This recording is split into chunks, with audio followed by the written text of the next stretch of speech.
মৰমৰ বন্ধু-বান্ধৱীসকল, তোমালোক সকলোকে আমাৰ এই চেনেলটোলৈ পুনৰবাৰ স্বাগতম জনাইছোঁ। বহুতো বন্ধু-বান্ধৱীয়ে কমেণ্ট ছেকশ্যনত সুধি আছিলে যে ৰেচন কাৰ্ডৰ ফৰ্মখন আমি ক'ত পাম বা এই ফৰ্মখন আমি কেনেদৰে ফিল আপ কৰিব লাগিব। গোটেইখিনি আজিৰ এই ভিডিঅ'ত মই তোমালোকক জনাম। ভিডিঅ'টি শেষলৈকে চাই থাকিবা। ভিডিঅ'টোৰ শেষত ৰেচন কাৰ্ডখন ক'ত পাবা মই তোমালোকক জনাম, তাৰ পৰা তোমালোকে ডাউনলোড কৰি ল'ব পাৰিবা। ইয়াতে চোৱা লিখা আছে family identity card, ration card, data entry form. প্ৰথমতে আছে form serial number to be given by local office. অৰ্থাৎ ফৰ্মখন জমা দিয়াৰ পিছত এটা চিৰিয়েল নাম্বাৰ তাত তোমালোকক লিখি দিব। গতিকে এতিয়া তোমালোকে কোনো ধৰণৰ তাত লিখিব নালাগে। ঠিক আছে। নেক্সট লিখা আছে all fields marked with a star are mandatory fields and must be field.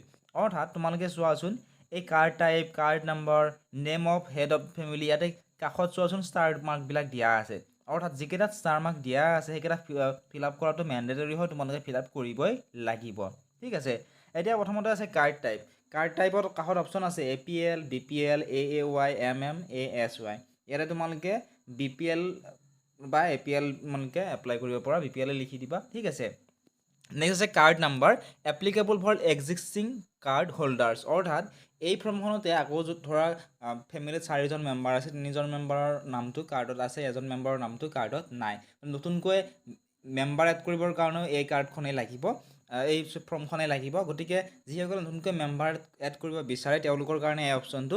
ইয়াতে card number applicable for existing card holders, ইয়াতে যিসকলৰ আগতে কাৰ্ড আছে সেই কাৰ্ডৰ যিটো নাম্বাৰ আছে ইয়াতে লিখিব লাগিব। আৰু যিসকল বন্ধু বান্ধৱীয়ে নতুনকৈ এপ্লাই কৰিব তেওঁলোকে ইয়াত কোনো ধৰণৰ লিখিব নালাগে বা ফিল আপ কৰিব নালাগে। ঠিক আছে। নেক্সট আছে paste photograph of head of family. এতিয়া বহুতে সুধি আছে যে আমি আমাৰ মাৰ নে দেউতাৰ ইয়াতে ফটোখন দিম।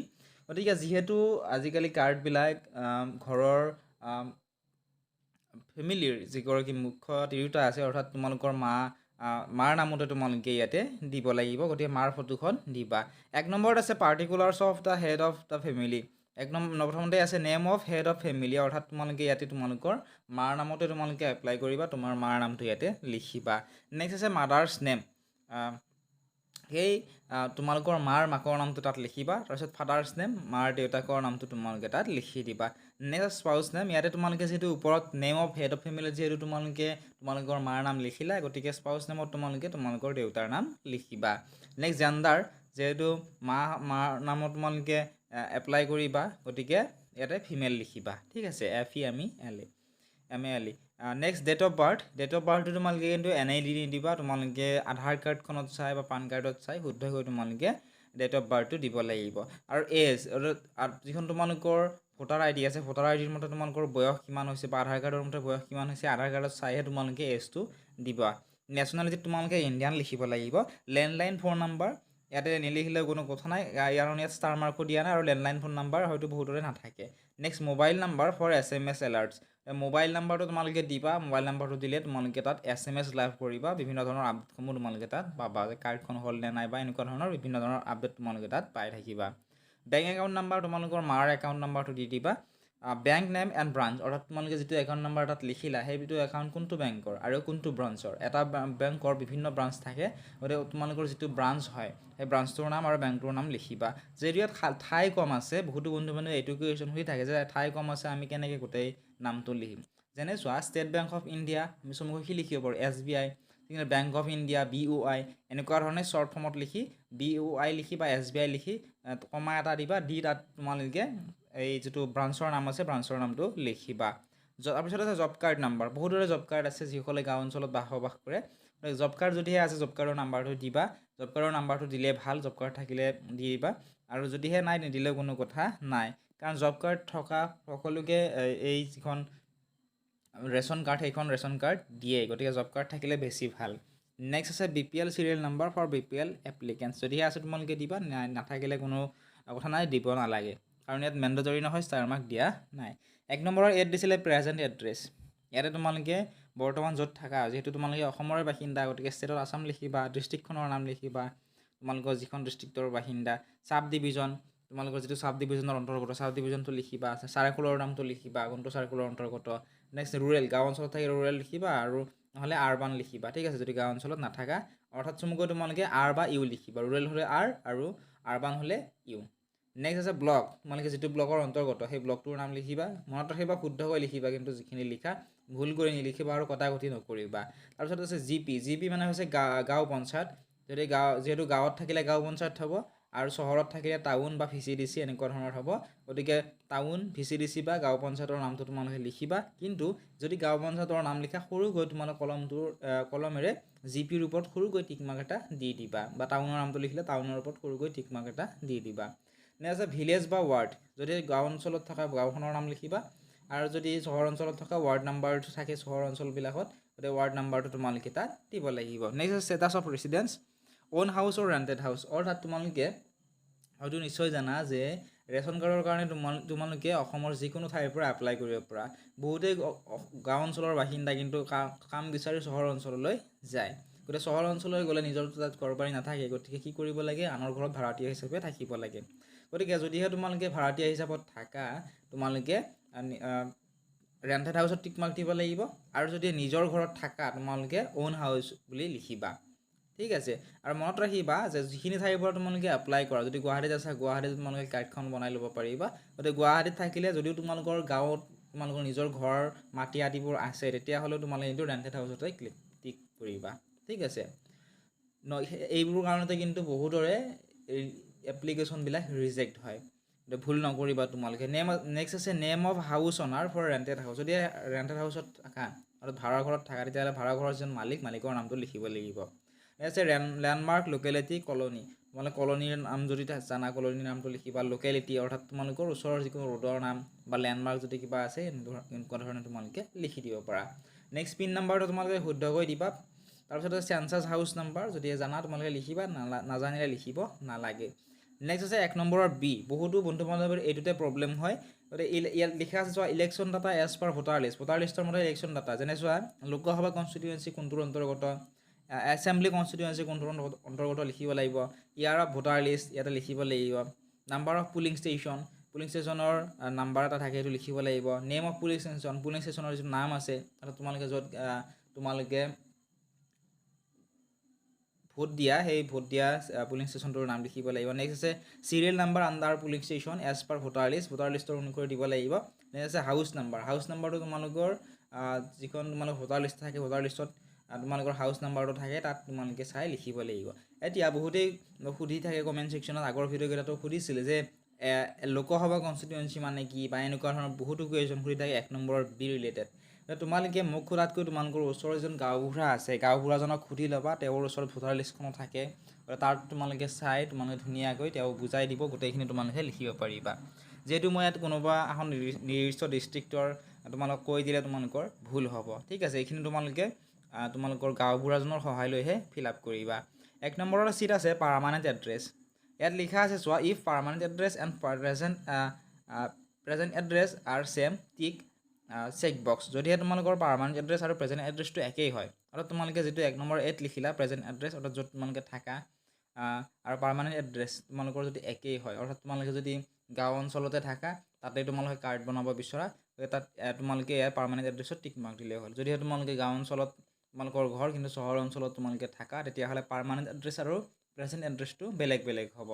ঠিক আছে।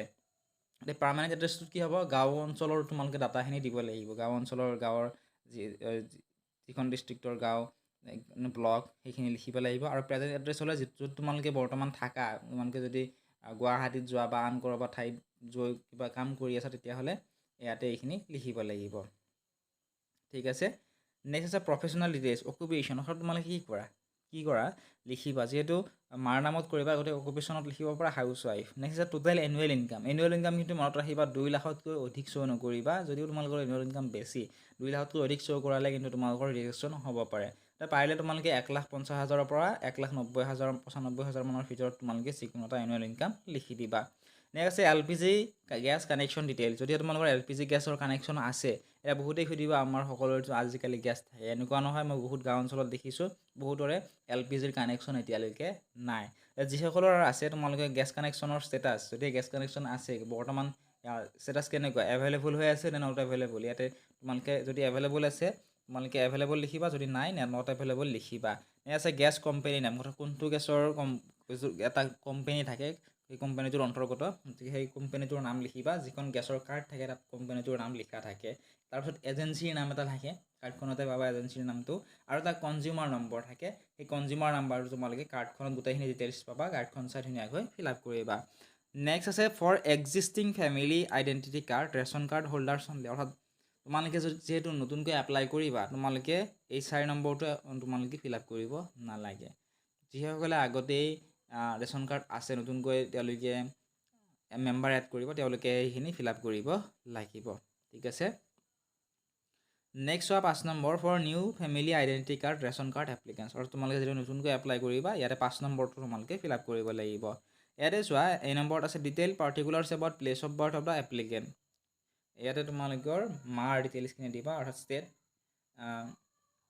প্লেচ অফ বাৰ্থ অৰ্থাৎ ক'ত জন্ম লাভ কৰিছিলে তেওঁ, ষ্টেটত লিখিবা আছাম, কোনখন ডিষ্ট্ৰিক্টত, এই ডিষ্ট্ৰিক্টখনৰ নাম লিখিবা, চাব ডিভিজনৰ নাম লিখিবা, চাৰ্কল, ৰুৰেল হয় নে আৰ্বান হয় এটা লিখিবা, ব্লকৰ নামটো লিখিবা, GP আৰু গাঁও পঞ্চায়ত, টাউন VCDCৰ নাম লিখিবা, ভিলেজ বা ৱাৰ্ডৰ নামটো তাত দিবা।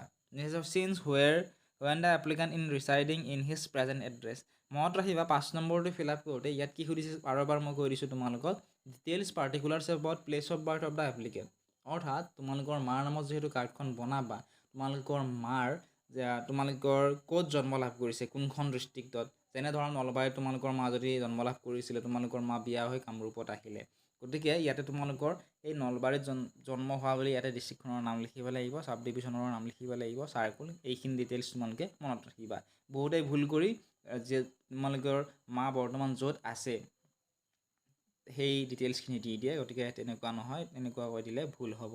Next change when the applicant is residing in his present address as mentioned in paragraph 1A above, please specify the year, আৰু তোমালোকৰ মা বিয়া হৈ আহি বৰ্তমান যিটো প্ৰেজেণ্ট এড্ৰেছ দিলা তোমালোকে 1 নম্বৰ এড, বিয়া হৈ কেতিয়ালৈকে সেই প্ৰেজেণ্ট এড্ৰেছটোত বিয়া হৈ আহিছিলে, কিমান চনত, সেই চনটো ইয়াতে সুধিছে। যেনে ধৰা তোমালোকৰ মাৰ নিজা ঘৰ আছিলে নলবাৰীত, তাৰ পৰা বিয়া হৈ 2016 চনত আহিলে কামৰূপ ডিষ্ট্ৰিক্টত, গতিকে 2016 চনত যিহেতু বিয়া হৈ কামৰূপ ডিষ্ট্ৰিক্টত আহিলে, গতিকে 2016 ইয়াতে লিখিব লাগিব। আশা কৰিছোঁ তোমালোকে বুজি পাইছা। যদি বুজি পাইছা ভিডিঅ'টো লাইক কৰি দিয়াৰ লগতে চেনেলটো ছাবস্ক্ৰাইব কৰি দিবলৈ নাপাহৰিবা। নেক্সট আছে documents required to be enclose along with this form, গতিকে এই ফৰ্মখনৰ লগত এইখিনি ডকুমেণ্টছ তোমালোকে দিব লাগিব। 1 নম্বৰত আছে detail particulars of family members in annexure 1, ইয়াতে মই তোমাক এইখন কি হয় শেষত দি দিম। ঠিক আছে। 2 নম্বৰত আছে copies of birth certificate of minor members, অৰ্থাৎ তোমালোকৰ যদিহে মাইনৰ মেম্বাৰ আছে, অৰ্থাৎ কম বয়সৰ 10 বছৰমানতকৈ তলত যদি ছাত্ৰ বা ছাত্ৰী বা ল'ৰা ছোৱালী আপোনালোকৰ আছে, তেতিয়াহ'লে সেই ল'ৰা বা ছোৱালীজনীৰ বাৰ্থ চাৰ্টিফিকেটখন দিব লাগিব। দুজনী থাকিলে দুজনীৰ দিব লাগিব, এজন হ'লে এজনৰ দিব লাগিব। নেক্সট আছে certified copy of relevant page of voter list 2008, voter লিষ্টৰ নামটো, ভোটাৰ লিষ্টৰ যিটো কপি আছে চাৰ্টিফাইড কপি, সেইটো দিব লাগিব। এটা পেজ থাকে, যদিহে তোমালোকে অনলাইনতো ডাউনলোড কৰি ল'ব পাৰিবা, যদি ডাউনলোড কৰিব নাজানা কমেণ্ট কৰিবা, মই লিংকটো তোমালোকৰ কমেণ্ট ছেকশ্যনত দি দিম, তাত তোমালোকে চাই ধুনীয়াকৈ ডাউনলোড কৰি ল'ব পাৰিবা। Next 4 number copy of tax pay land revenue pay receipt, যদি টেক্স পে' কৰা, যিহেতু ইণ্ডিয়াত টেক্স পে' কৰা মানুহৰ সংখ্যা বহুত কম হয়, গতিকে লেণ্ড ৰেভিনিউ পে ৰিচিপ্টখন যদি আছে, অৰ্থাৎ মাটিৰ খাজনা দিয়াৰ যিখন ৰচিদ, সেই ৰচিদখন তোমালোকে ইয়াৰে লগত দিব লাগিব। নেক্সট আছে 5 নম্বৰ surrender certificate of ration card, family identity card or non availability certificate from the FCS and CA authority where the applicant was provided previously resided, এইটো তোমালোকৰ যিহেতু নতুনকৈ এপ্লাই কৰিবা, এইটো দিয়াৰ কোনো দিব নালাগে। 6 নম্বৰত আছে address proof, attached copy of PAN card, driving licence, bank passbook, post office passbook, university holding receipt, electricity bill, telephone bill, অৰ্থাৎ তোমালোকে এড্ৰেছ প্ৰুফত তোমালোকে পান কাৰ্ডখন দিব পাৰা, যদি ড্ৰাইভিং লাইচেঞ্চ আছে ড্ৰাইভিং লাইচেঞ্চ দিব পাৰা, বেংকৰ পাছবুকটো দিবাই, তোমালোকে দিবই লাগিব, পোষ্ট অফিচৰ পাছবুক যদি আছে দিব পাৰা, আৰু ইলেক্ট্ৰিচিটি বিল সকলোৰে আছে, গতিকে এইবিলাক তোমালোকে দিব পাৰা। নেক্সট আছে 1 নম্বৰ আই শ্ৰীমতী ডেছ, ইয়াতে দিয়া আছে ব্ৰেকেটত name of the head of the family, ইয়াতে তোমালোকৰ মাৰ নামটো, অৰ্থাৎ যিগৰাকীৰ নামত এপ্লাই কৰিছিলে সেই এপ্লিকেণ্টজনৰ নামটো ইয়াতে দিব লাগিব। ঠিক আছে, এইখিনি তোমালোকে পঢ়ি চাবা, এইখিনি পঢ়ি থাকিলে ভিডিঅ'টো বহুত দীঘলীয়া হৈ যাব, গোটেইখিনি পঢ়ি নিদিওঁ। শেষত আছে ডেটটোত তোমালোকে তাৰিখটো দিব লাগিব, যিদিনাখন তোমালোকে ফৰ্মখন জমা দিবা, সেই জমা দিয়াৰ তাৰিখটো ইয়াতে দিবা। তাৰপিছতে signature in full of the head of the family, ইয়াতে তোমালোকৰ চাইনটো দিব লাগিব। ঠিক আছে, তোমালোকৰ যিহেতু মাৰ নামত তোমালোকে এপ্লাই কৰিবা, তোমালোকৰ মাৰ চহীটো ইয়াতে দিব লাগিব। তাৰপিছত আছে acknowledgement received the declaration made in family identity card ration identity card data entry form filled by Shrimati. ইয়াতে তোমালোকৰ মাৰ নামটো লিখিবা। তাৰপিছত মাৰ তোমালোকৰ ইয়াতে 5 photograph of head of family, মাৰ ফটোখন দিবা। তাৰপিছত ইয়াতে ইন ফ্ৰম চিৰিয়েল নাম্বাৰ, এইটো তোমালোকে দিব নালাগে। নেক্সট ফৰ এক্সিষ্টিং কাৰ্ডছ, যদি তোমালোকৰ আগতে কাৰ্ড আছিলে নতুনকৈ এপ্লাই কৰি মানে আৰু কোনোবা সদস্য এপ্লাই কৰিবৰ কাৰণে তোমালোকে এপ্লাই কৰিবা। ফৰ এক্সিষ্টিং কাৰ্ডছ কাৰ্ড নম্বৰটো ইয়াতে দিব লাগিব। কাৰ্ড টাইপ কেনেকুৱা কাৰ্ড আছিলে, আপোনালোকৰ APL কাৰ্ড আছিলে নে BPL কাৰ্ড আছিল, ইয়াতে লিখিব। Document required to be enclosed along with this form, গতিকে copy of existing ration card, যিটো তোমালোকৰ আগতে ৰেচন কাৰ্ড আছে এই ৰেচন কাৰ্ডৰ কপিটো দিব লাগিব। 2 নম্বৰত আছে detail particulars of family members in annexure 1, copies of birth certificate of minor members, 10 বছৰ তলত যদি ল'ৰা ছোৱালী আছে সন্তান আছে আপোনালোকৰ তেতিয়াহ'লে তেওঁলোকৰ বাৰ্থ চাৰ্টিফিকেটখন দিব লাগিব। নেক্সট আছে ইয়াতে for issue of a new family identity card together with copies of the following documents, নতুনকৈ যদি তোমালোকে এপ্লাই কৰা তোমালোকে এইখিনি দিব লাগিব। Detail particular family members in annexure 1, গতিকে মই এইখিনি ক'লোৱেই তোমালোকক, এইখিনি তোমালোকে দিব লাগিব। ঠিক আছে। তাৰপিছত ইয়াতে তোমালোকে শেষত ইয়াত এনে চহী নকৰিবা। তাৰপিছত তোমালোকে এনেকুৱা ধৰণৰ এখন ফৰ্ম পাবা। এই যিখন ফৰ্ম আছে এই ফৰ্মখনত তোমালোকৰ ইয়াতে চিৰিয়েল নাম্বাৰ আছে।